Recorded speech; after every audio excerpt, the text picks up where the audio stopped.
সবার ভিতরে আমাদের অনেক ভাই গুলিবিদ্ধ হয়েছে। দাড়ি টুপি পাঞ্জাবি পরে নামলে তো অসুবিধা, এই জন্য তাদেরকে 3000 গেঞ্জি আমরা কিনে দিয়েছি।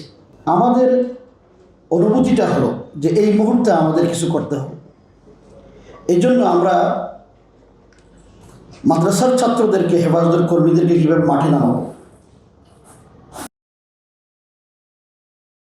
সবার ভিতরে আমার বলতে অসুবিধা নেই।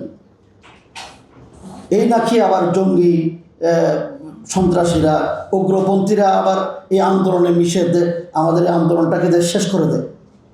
এরকম যারা আন্দোলনে ছিলেন তাদের মধ্যে অনেকের ভিতরে সেই অনুভূতি ছিল।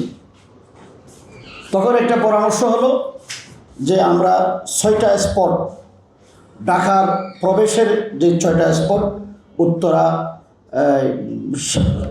এদিকে সাভার, আশুলিয়া, ধামরাই, যাত্রাবাড়ি, ডেমরা, এদিকে চিনমৈত্রী সেতু, যাত্রাবাড়ি থেকে মুর্শিদগঞ্জের দিকে, এগুলো বাবুবাজার ব্রিজ, মোহাম্মদপুর, এই অঞ্চলে আমরা চিন্তা করলাম অন্তত পক্ষে কিছু করতে পারি আর না পারি, আমাদের মাদ্রাসাগুলোর যে সমস্ত ছাত্ররা এই আন্দোলনের শরিক হতে চায় তাদেরকে আমরা অর্গানাইজ করি।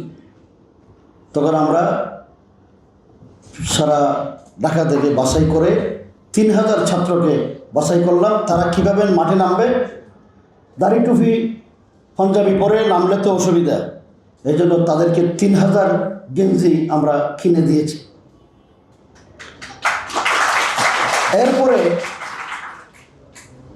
18, 19, 20 এখান থেকে যখন 26 তারিখ 25 তারিখ খুব আন্দোলন তুঙ্গে হলো, তখন আরেকবার আমরা বৈঠকে বসলাম। বিশেষ করে এই বারিজারা মাদ্রাসার প্রিন্সিপাল মুফতি মনির হোসেন কাসেমি সাহেব, ওনার উদ্যোগে আমরা বৈঠক করলাম ওনার মাদ্রাসায়।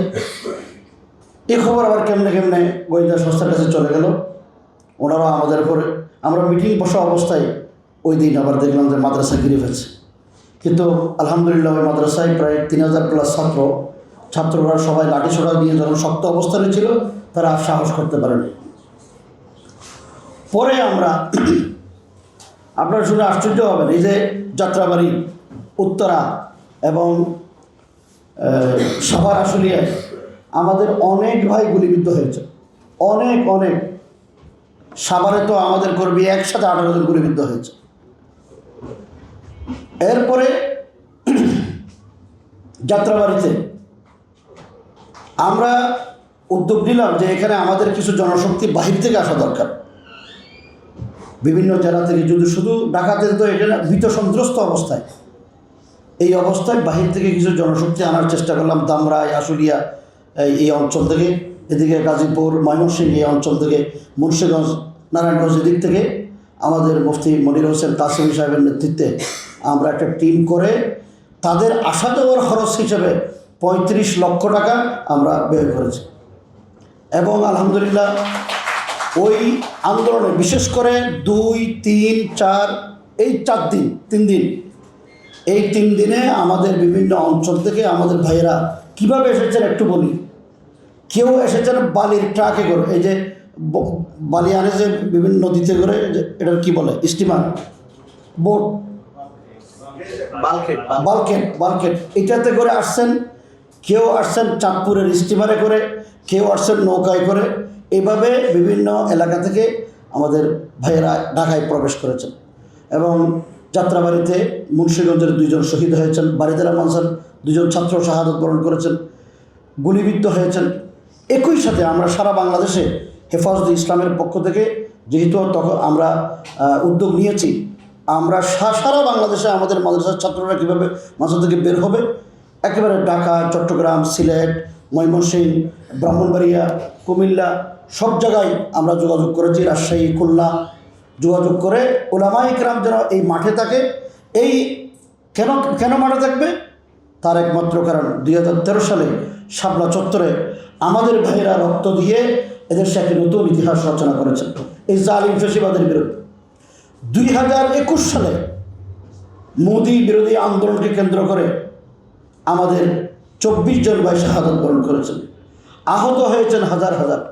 এবং আমি নিজে 2 বছর জেলে ছিলাম। আমাদের প্রায় 2100 2100 মাদ্রাসার ছাত্র এবং হেফাজতের নেতাকর্মীদেরকে জেলে দেওয়া হয়েছে। সুতরাং এই জালিম ফ্যাসিস্ট খুনি হাসিনার এই কবল থেকে যদি যে দেশকে মুক্ত করা না যায়, আমাদের বৈষম্য বিরোধী ছাত্র আন্দোলনের যে সমস্ত নেতৃবৃন্দ এবং কর্মীরা যারা স্বতঃস্ফূর্তভাবে এই আন্দোলনে শরীক হয়েছেন, এখানে যদি আমাদের কন্ট্রিবিউশন না থাকে, আমরা যদি সেখানে অংশগ্রহণ না করি, আমরা নিজেরা মনে করেছি আমরা আমাদের কাছে দায়বদ্ধ থাকব। এই জায়গা থেকে কোনো ধরনের আলাপ আলোচনা ছাড়া আমাকে একদিন আখতার ভাই, এনসিপির যে সেক্রেটারি জেনারেল, আমি আর ও একসাথে রিমান্ডে ছিলাম ডিবি অফিসে 7 দিন, একই রুমে ঘুমাইছি, এরপরে জেলখানায় একসাথে ছিলাম। তো আখতার ভাইয়ের সাথে আমার একটা এই কারণে বন্ধুত্বপূর্ণ সম্পর্ক আছে। উনি আমাকে একদিন ফোন করলেন, এই শুধু এতটুকু, এর বাইরে আর কোনো যোগাযোগ হয়নি। সুতরাং আমরা যারা এই আন্দোলনে অংশগ্রহণ করেছি, আমাদের কোনো চাওয়া পাওয়ার নাই, আমরা কোনো কোটার অংশীদার হব না, কিন্তু ইতিহাস যেন সঠিকভাবে রচিত হয়, ইতিহাসে তার যতটুকু অবদান সেটা যেন বহাল থাকে। আমাদের সবার কাছে আমার এই আবেদন থাকবে। এক্সট্রিম মশার কয়েল প্ল্যান্ট ফাইবার দিয়ে তৈরি, তাই সহজে ভাঙে না, সুগন্ধিযুক্ত ও নিরবিচ্ছিন্নভাবে জ্বলে। ডেঙ্গু, চিকুনগুনিয়া বাহি সহ যে কোনো মশার বিরুদ্ধে দেয় এক্সট্রিম সুরক্ষা। 5 তারিখ আরেকটা ঘটনা বলি। 4 তারিখ দিবাগত রাত্রে আপনারা জানেন হেফাজত ইসলাম বাংলাদেশের আমির আল্লামা আহমদ শফির, আল্লামা মুহিবুল্লাহ বাবুনগরী, যিনি বর্তমান আমির, ওনার পক্ষ থেকে একটা বিবৃতি মার্চ টু ঢাকা সফল করার জন্য আমরা দিয়েছিলাম।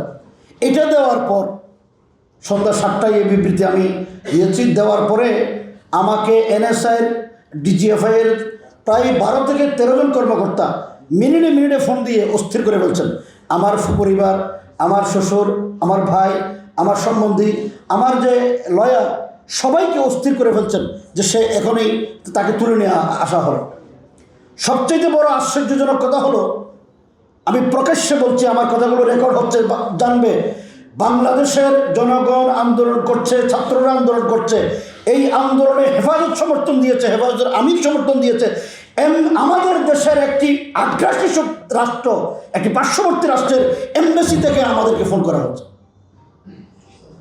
সবচেয়ে বড় দুর্ভাগ্যের বিষয় হলো, আমাদের দেশটাকে কিভাবে তারা তাদের অঙ্গরাজ্যে পরিণত করার চক্রান্ত করেছে তার একটা নজির হলো, বিবৃতি দিলাম আন্দোলনের পক্ষে, মার্চ টু ঢাকার পক্ষে, আমাদেরকে টেলিফোন করে হুমকি দেন বেচতে। এবং সকালবেলা বারিদারা মাদ্রাসায় আমরা যখন ফজরের নামাজ পড়ছিলাম, নামাজ 1 রাকাত হয়ে গেছে, 2য় রাকাতে যখন কেরাত পড়ছেন ইমাম সাহেব, এই মুহূর্তে একেবারে মুহুর্মুহু গুলি আরম্ভ হয়ে গেছে, কোনো কারণ ছাড়া। কারণ যারা ওই দিন আমরা ওখানেই ছিলাম 4 তারিখ, এই যে অবস্থা, এগুলি তো আশ্চর্যের ব্যাপার। এবং পটিয়া মাদ্রাসার, চট্টগ্রামের পটিয়া মাদ্রাসার 73 জন ভাই গুলিবিদ্ধ হয়েছে, সব মাদ্রাসার ছাত্র। 1 জন শাহাদত বরণ করেছেন, 1 জন চোখ হারিয়ে ফেলেছেন, চিরজিন্দিগির জন্য সে অন্ধ হয়ে গেছে। সুতরাং জুলাই বিপ্লবে যারা অংশগ্রহণ করেছেন সবাইকে আমরা স্মরণ করব, সকলের অবদানকে আমরা স্মরণ করব।